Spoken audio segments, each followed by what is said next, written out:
नमस्कार, आप देख रहे हैं अब तक टीवी चैनल खबर जनपद अयोध्या से। 13 नवंबर 2024 को राष्ट्रीय संघ सेवक आरएसएस द्वारा गोपाष्टमी का कार्यक्रम श्री माता किशोरी जी के आश्रम गुप्ताचार घाट स्थित गौशाला में माता किशोरी जी का आशीर्वाद प्राप्त किया। तत्पश्चात गौ माता की आरती करके उन्हें गुड़ खिलाया गया।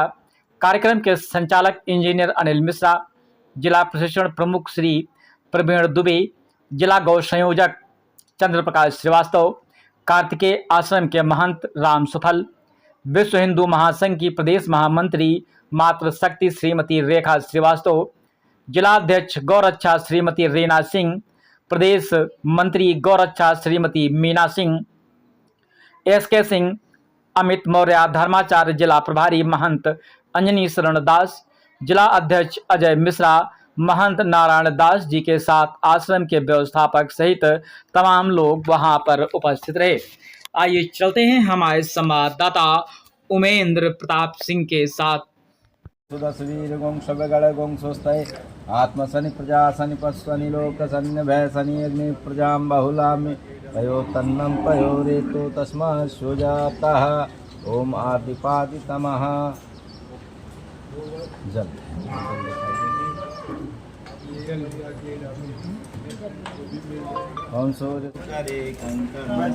सर्वांगे हरिचंदनम सुललितम प्लास्टिक लगा दे। अच्छा छोड़ दो, प्लास्टिक लगाओ, हटा दो। रेखा पुरतशांकुलाम इसका वो पकड़ लीजिए, रस्सी पकड़ लीजिए, बस आप पकड़। हाँ ऐसे। अरे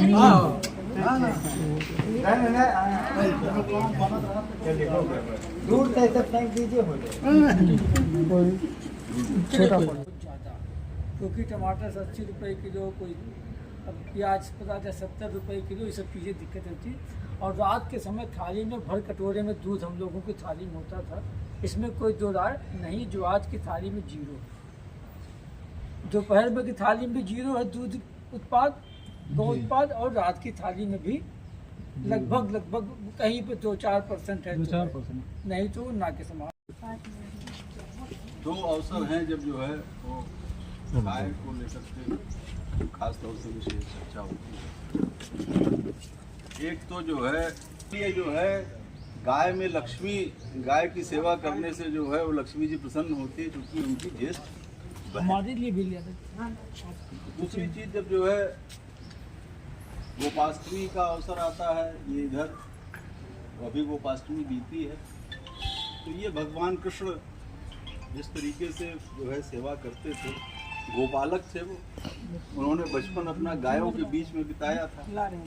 एक वो अवसर है। गाय में 33 करोड़ देवी, मतलब सारे देवी देवताओं का निवास गाय में बताया गया है।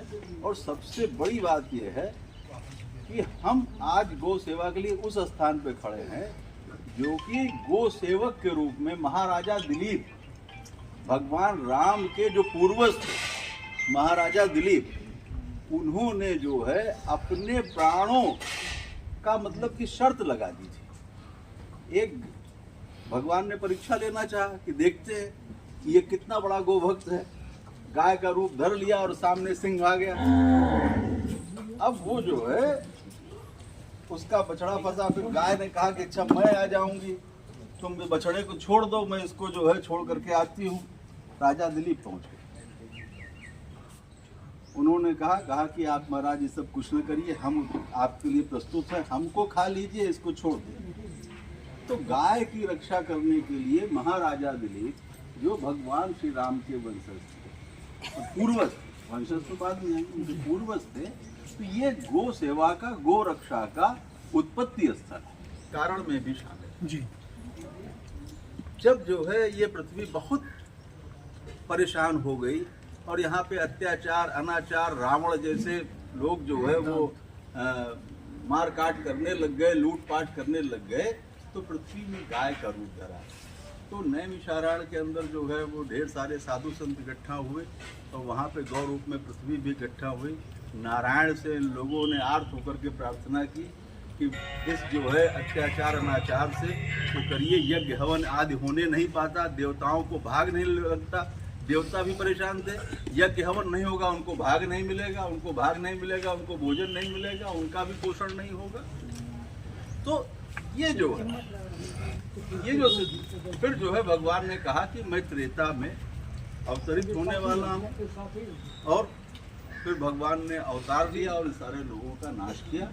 और इसीलिए जो है देवताओं के पोषण के लिए हम लोग यहाँ पंचबलि का सिद्धांत, पंचबलि के सिद्धांतों में गौग्रास सबसे महत्वपूर्ण है। पहले हम लोगों की परंपरा हुआ करती थी कि हर एक आदमी जो है भोजन से एक कौर अवश्य निकालता था गौग्रास का। जब भोजन बनना प्रारंभ होता था तो अग्नि का भाग, कुत्ते का भाग, कौवे का भाग, चींटी का भाग, ये सारी चीजें निकाली जाती थी। उसमें गौग्रास सबसे महत्वपूर्ण था कि आप कुछ निकालिए न निकालिए, लेकिन गौग्रास जरूर निकाल दीजिए। मुझको अपने बचपन की याद है कि हमारे बाबा और सारे लोग जो है वो वस्त्र पहन के भोजन नहीं करते थे, रसोई में उनका अलग व्यवस्था होती थी, तो वो